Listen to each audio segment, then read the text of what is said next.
All right, so I just got done watching the 1984-85 Red Sonja with Bridget Nielsen, Arnold Schwarzenegger, and then I saw that this movie was on Amazon Prime, and I've heard mild reactions to this one, so I thought, well, I'll give it a try. It can't be any worse than the 1985 version.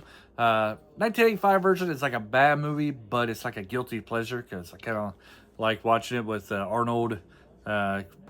Anything with Arnold, I kind of like watching it. And then Ernie Reyes being a little spoiled prince, I always found him entertaining in that movie. So even though it's a bad movie, I enjoy watching it. So I figured, this one can't be any worse. And I would say, I'll leave that for a little bit here, a few minutes. But unlike the movie with Red Sonja, at least this one had a really good leading actress. She carries the movie pretty well. I usually don't like pronouncing names, but it's Matilda Lutz. Yeah, try to look at the pronunciation there. Yeah, that's why I don't say the actor's name very often. But yeah, she does a great job playing Sonja in this movie. You got your typical sword and sorcery, high fantasy movie where a invading army comes in, destroys a tribe, and then you got a survivor who takes revenge. This one does have a slight twist to the movie, though, as not only does Red Sonja survives this invasion, we also have a little boy. He's actually taken away to be a slave. Somehow, they don't really explain how he does it, but he able to rise up through the ranks and come from a slave to a emperor, and so he kind of somehow takes over the government. Doesn't really explain how he does this, but he's able to do it in 20 years or 15 years. So he was doing something right. You would assume he'd be like an old man, right? It would take more than 15 years for him to rise up to the ranks. But hey, this is fantasy. It's entertainment. That's why we're watching this movie, right? We're not watching it for realistic reasons.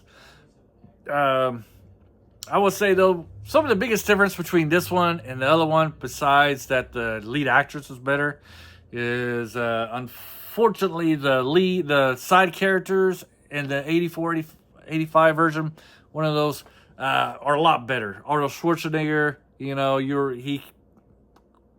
has great presence on the screen. The Conan the Barbarian, the faker there that he was playing. And then Ernie Reyes as the prince who lost his kingdom and is kind of spoiled. Those are great characters. You got great side stories. You like it. You are invested in them. They give great performances.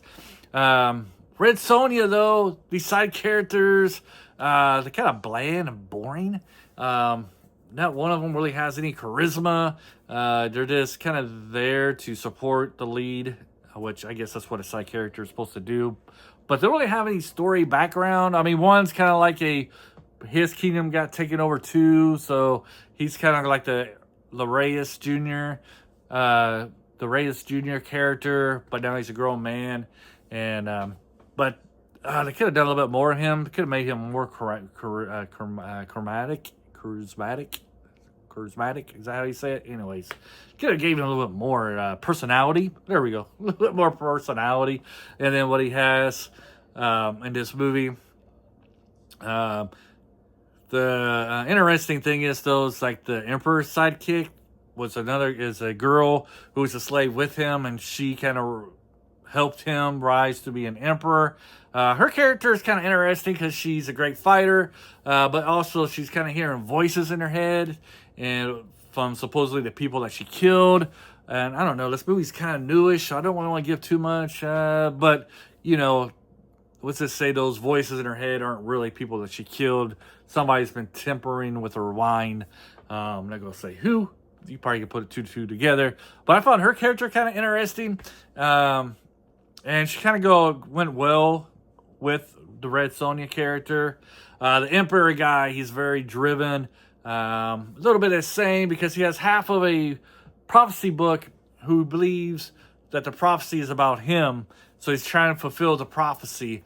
But the problem is he doesn't have the second half of this book. So one reason he's causing all this destruction is so he can obtain the second half of this book to fulfill what he believes is his story. And so that's what he is driven for. He's not really driven to be an emperor. He's just driven to make sure this prophecy comes alive. Some other themes you have are kind of biblical, in that you have the emperor, like the city dwellers, the city life. They don't really believe in gods. They believe in technology, which is kind of interesting in this. The technology they have is kind of like a hybrid between modern and Renaissance period, I would say. They believe in trade. They're very materialistic, per se. And then, of course, you have her Sonja and her tribe. And then when she's growing up, and the people she meets out there in the woods, they believe in the gods. They're very ritual, traditional, believe in traditions. So you got that commentary between, that biblical commentary between people living out in the fields, the woods, and then your city dwellers and the city life. Of course, Red Sonja's people are meant to be like spiritual, righteous people, while the city guys are evil, dark, selfish type of living. Looking down my notes, seeing what else I want to say about great old Red Sonja. CGI kind of fails on us a little bit too.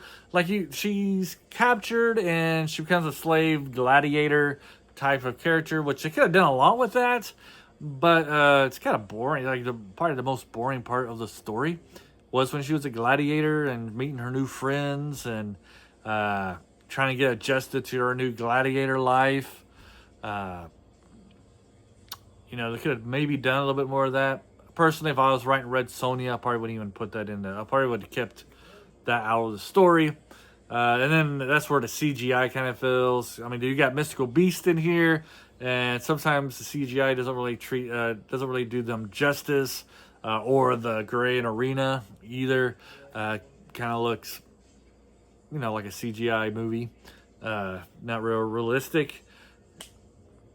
Could maybe spend a little bit more money on that aspect of the movie. So that's kind of like a downfall of it too, with the CGI. The fighting's great. The choreography, very visceral. When they're fighting, pretty much realistic, believable. I mean, there are, with any of these kind of sci-fi action movies these days, some parts where like, okay, whatever. Let's hold it down there. It gets kind of unrealistic. But overall, they're done very well. I'm not really a big fan of the Cyclops monster fighting thing. Mind control, metal things you can put on people, or these creatures to make them do what you want. That's the sci-fi, that's the fantasy aspect of the movie. And it goes kind of with the technology. The city dwellers believe in technology. If it's real fantasy, they might have put a spell on them, magical spell on these creatures to control them. I think the technology is kind of magical, spellish, per se. But overall, Red Sonja, which one do I prefer? I kind of do prefer the Bridget Nielsen one, because I like the side characters a lot more. She's terrible on the screen, but I do like watching Arnold and Ernie Reyes a little bit more than I do this one. But they're basically the same quality movie. Just one does one aspect better than the other one, and vice versa. One does this worse. Like, their weaknesses are different, but their strengths are different as well. They kind of complete each other, in other words. Anyways, that's my view on Red Sonja 2026. Well, what do you guys think about the newer Red Sonja? Do you like it? Enjoy it? Do you think it's better than the classic one if you haven't seen it? I feel like a Red Sonja movie could be good if with a good plot, screenplay, and maybe less CGI. Anyways, that's what I think about it. Have a great day. Until next time, adios.